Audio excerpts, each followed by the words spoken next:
for some mid-60s, rain or at least some showers in the morning, then tapering off really even by mid to late morning. I'm KIRO 7 Pinpoint meteorologist Nick Allard. It is partly sunny and 64 degrees in downtown Seattle. I'm Ursula Royteen. Subscribe to us on YouTube for our can't-miss clips. KIRO Radio 97.3 FM. News and talk, powered by the Pacific Northwest. The Big Lead is brought to you by 3010 Weight Loss for Life. The Dori Monson Show on KIRO Radio. This is The Big Lead. Coming to you from the Carter Subaru studio, streaming on Facebook Live. Welcome to the big show. Feel like we're missing out here. I'm looking outside the window of our studio, and I think the entire building, we've got about 70, 80 people packed into our newsroom right now as they are giving a beautiful farewell to Dave Grosby, who's been Special guy. working in Seattle radio since 1992, and he just did his final on-air show. And he's still going to contribute to some of the shows on 710 ESPN.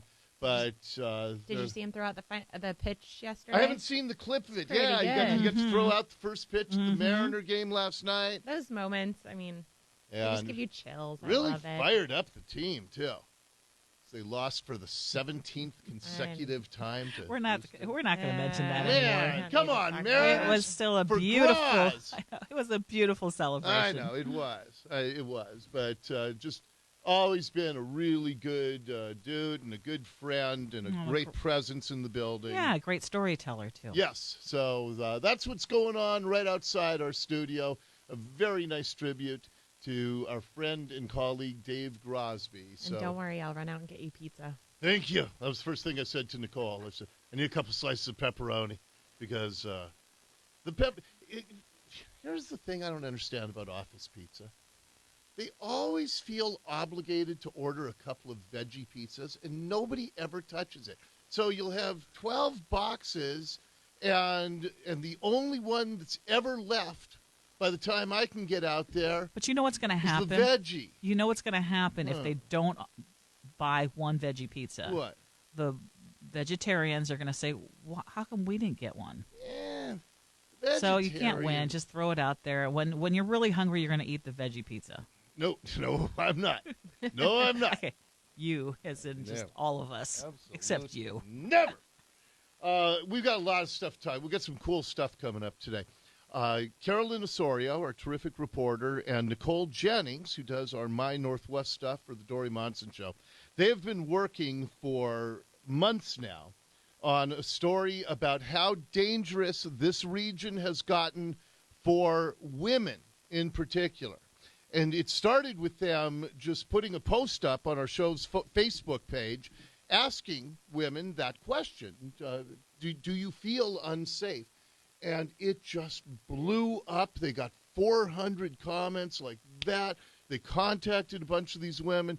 They interviewed many of them. They've talked to experts in the field. And so they are going to share their story with us coming up at 12:30.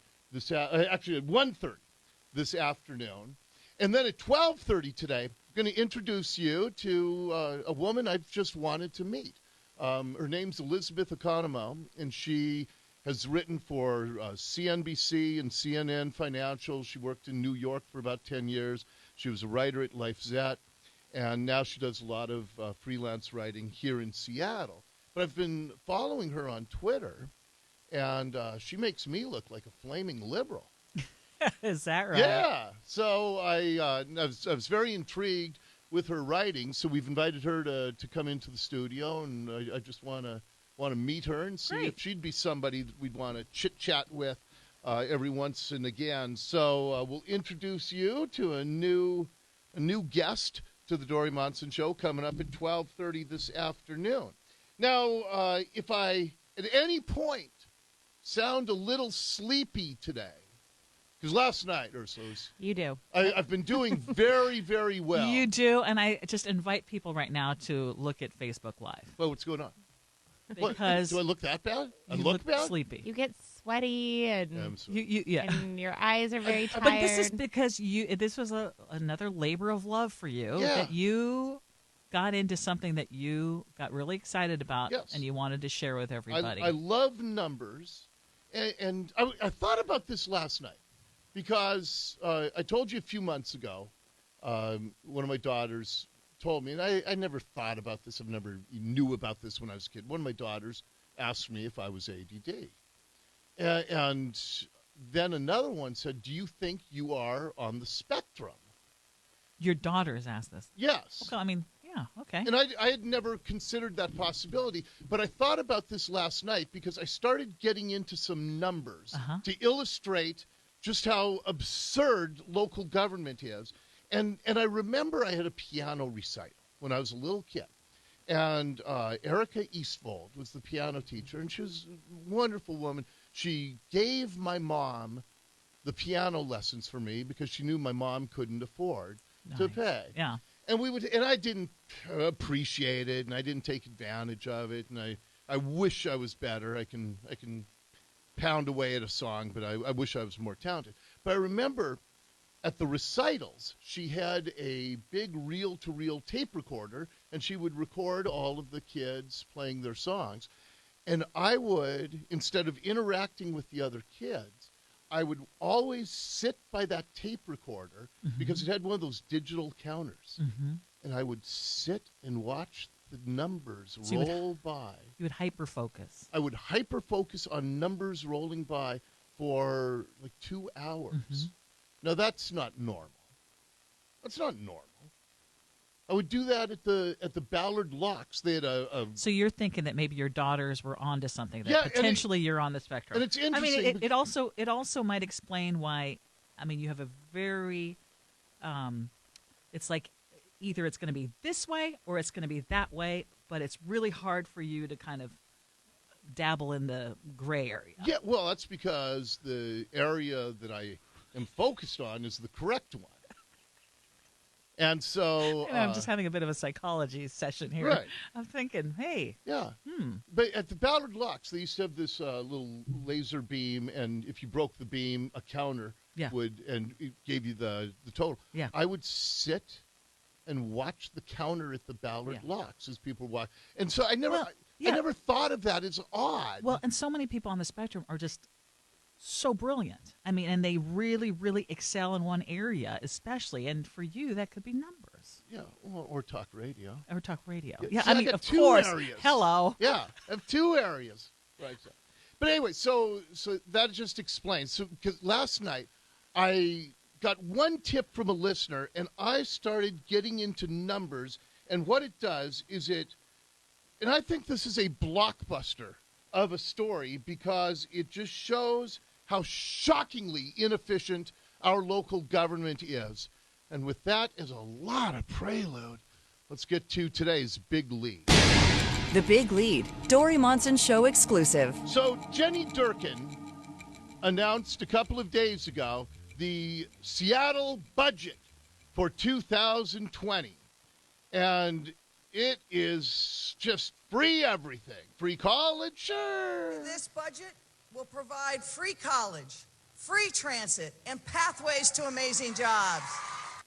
And she gave it at Franklin High School. And the kids, apparently, because they're getting a crappy public school education, they cheer for that, thinking that free actually means free. But what it means is we're going to allow a bunch of deadbeats to have other people pay for their lives. Yay, deadbeats! Everything's free. So everything's free in Seattle. Child care, we'll take care of that. Our budget will nearly double our child care program. We will ensure that parents of up to more than 600 more children can get help they need with their child care bills. Yeah, everything's free. Okay. So here are the numbers I started crunching, because a listener said, hey, Dori, have you looked at the Houston city budget and the population there? Let me give you some numbers. In Houston, their city budget, and this is going to get a little wonky, but that's what those of us on the spectrum do. We get wonky. No, and I'm going to have all this up for you at My Northwest, too. In Houston, their city budget is $4.8 billion. Their population is more than triple that of Seattle, 2.3 million. Seattle's city budget is $6.5 billion. Houston is $4.8 billion, even though our population is 1/3 of Houston. I started looking at other similar-sized cities. Boston has a city budget of $3.49 billion, about half of Seattle, but their population is about the same. And they have many more cops on the streets. Boston has something like 2,200 cops, and Seattle has 1,400. And yet, with all the money we're spending, we don't have enough cops on the street, and we are way outspent, doubling the Boston budget with the same population. Here's a couple others. I just picked these at random. San Diego. Their city is twice the size of Seattle, 1.4 million population. San Diego's city budget is $4.3 billion. Seattle, $6.5 billion. So again, our budget is 50% more, even though we have half the population. I'll just give you one more because I don't want to bore you, but I mean, this is true for every single city I looked at. San Antonio. Their city budget, $2.9 billion. Their population is more than double Seattle's at 1.5 million. So again, San Antonio, $2.9 billion budget. Seattle, $6.5 billion. And they have double our population. So then I just did a cost per citizen. And it's just shocking. San Antonio city budget works out to $1,933 per citizen. Houston, $2,086. San Diego, $3,071. Boston, $5,094. Seattle spends $8,977 per citizen.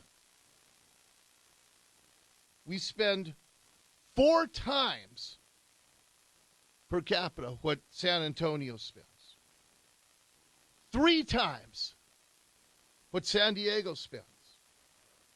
4 times what Houston spends. Have you been to Houston, San Diego, San Antonio? Nice cities. I've been to all of them recently. All have a much better grip on homelessness. They all have more cops per capita than Seattle. And yet we are spending triple or quadruple per citizen on our city budget for a city that is overrun with crime, with drug vagrants. How can this be? Well, it's what I have been telling you for decades now, that we have about the most inefficient local government in the country. And according to my numbers, we may be the very most inefficient local government in the country. And it's not like we're getting a great bang for our buck with all the drug vagrants, with all the crime, second highest property crime of any major city in the country. Is this incompetence or is this criminal? I mean, is this just they have found a way to legally bilk you and me out of billions of dollars so they can amass power and 6-figure jobs for all their connected cronies? It's really something. Seattle is the most inefficient city in the country. And it's either criminal or it's horrible incompetence. You decide which it is. I'll have all the numbers for you up mynorthwest.com a little later this afternoon. Up next in the Big Lead. The Big Lead. Top trending. Impeachment mania continues. Congress is going to get this whistleblower complaint, but we now know the whistleblower didn't hear the phone call in question. This is looking like an absolute disaster for Democrats because this is the flimsiest of impeachment attempts in our nation's history. There's just nothing to base it on. But let me tell you, this has been going on since before Trump was inaugurated. After he was elected, I got a little montage. The networks have mentioned impeachment before. This is November of 2016, right after Election Day, before Trump had even been inaugurated with ABC News. Takes the risk of going to trial and he's convicted, that could be seen as an impeachable offense. If Trump were caught on a video camera snorting cocaine in the White House, maybe with one of his children, there was at least a chance he'd be impeached. If he's not a legitimately elected president in your mind, there are tools that Congress has. I don't see how that wouldn't be an impeachable offense. That tweet fits the Republican definition of an impeachable offense more fully than what Bill Clinton was actually impeached for. We're up to March of 2017. These are more than 2 years old, and they've been just barking about this, yapping about it for 3 years now. Impeachment is very difficult. Grounds for impeachment. It's an impeachable offense. Perhaps impeachable offense. Is impeachment the appropriate remedy? Something through the Congress like impeachment. All of that may be impeachable. That's an impeachable offense. Is that an impeachable offense? Is that an impeachable offense to you? He's much more vulnerable to impeachment. A potential ingredient of impeachment. Where do you see an impeachable offense? It is grounds for impeachment. Potentially criminal or even impeachable. Grounds for impeachment, or does that not go far enough? We're up to July 2018. In your view? Grounds for impeachment. This tweet alone may be an impeachable offense. Let's talk about impeachment. Impeachment is on the table. Which impeachable offense is An impeachable offense? Do you see an impeachable set of offenses? It's an impeachable offense. If that's not impeachable, I don't know what is. The president shall be removed from office on impeachment. Is it impeachable? 100% is impeachable. Very substantial evidence that the president is guilty of high crimes and misdemeanors. It's porn. For the Democrat leftist media, impeachment is their porn. Oh, I bet they had a good time in bed last night. That is your Big Lead for today. The Big Lead on KIRO Radio. I've been following this woman, Elizabeth Economou, on Twitter. She has a lot of interesting local news commentary. So I asked her to come in the studio. I wanted to meet her. We'll kick this stuff around. I think you're going to like it. It's coming up next.